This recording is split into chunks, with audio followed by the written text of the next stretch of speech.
Ladies and gentlemen, give George Paton a round of applause. The Denver Broncos GM has fleeced the entire NFL. Again. So, after 2 seasons of going back and forth, the Broncos and Courtland Sutton have finally agreed to terms on a contract extension. It's for 4 years worth $92 million, an average annual value of $23 million a year.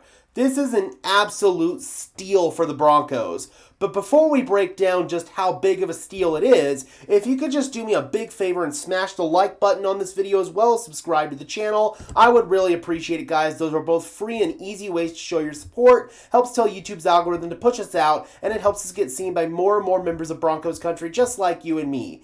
And if you guys want to go above and beyond in supporting the channel, please consider becoming a channel member today. I would really appreciate it. You can do so by clicking the link in the description below. Help improve the production quality of these videos in exchange for some perks and incentives.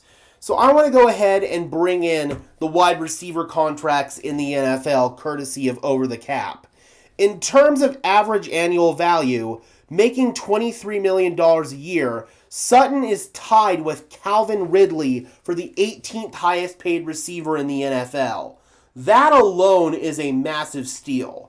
But we also got the guaranteed numbers for Courtland Sutton's new deal. His new deal includes $41 million of guarantees. And if we look here, that ties him with Jerry Jeudy, ironically enough, at the bottom end of the top 20 highest paid receivers in the NFL in terms of total guaranteed money.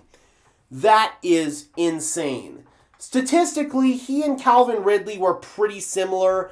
Jeudy might have had a slightly better season statistically than Courtland Sutton did, but Sutton is one of the top X receivers in football, and he fills a massive role for this team. So ultimately, getting him at $23 million a year is a lot cheaper than I thought it was initially going to be. I was expecting it to be about $25 million a year, and I was anticipating the guaranteed money getting upwards of about $50 million a year. Like, I would have been more than okay giving him Calvin Ridley's $50 million a year in guaranteed money, or even what Nico Collins got, $52 million, I believe, last offseason.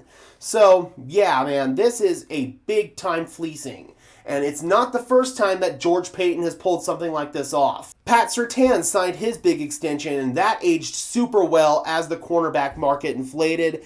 Pat Surtain, if we go ahead and look here, he's currently the 5th highest paid corner in the NFL in terms of average annual value. Quinn Miners, one of the top guards in all of football. It doesn't show it right here for just guards, not left or right, but in terms of guards, he's like the 8th highest paid guard in the NFL. That's ridiculous. Miners is number 1 in almost every advanced statistic for guards, and he's not even top 5 highest paid at his position.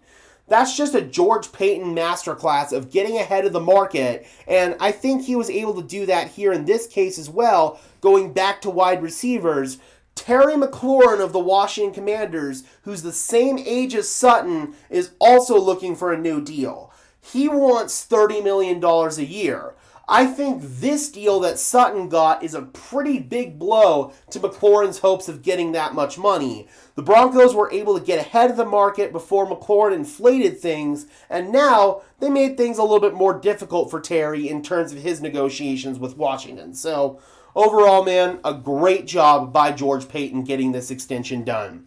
Alright guys, be sure to leave a like on this video as well as subscribe to the channel. I would really appreciate it. And let me know in the comment section below, guys, how do you feel about Courtland Sutton being paid so little money? Do you think that this deal is going to be worth it for the Broncos? Because in essence, it's a 3-year deal with a 4th-year option added on to it when you break down the total guarantees and whatnot. So, do you think this is a fair deal for both sides? Drop those comments down below, guys. I would love to hear your thoughts, as always. And until next time, guys, I am your host, Gage Madrid, saying peace out.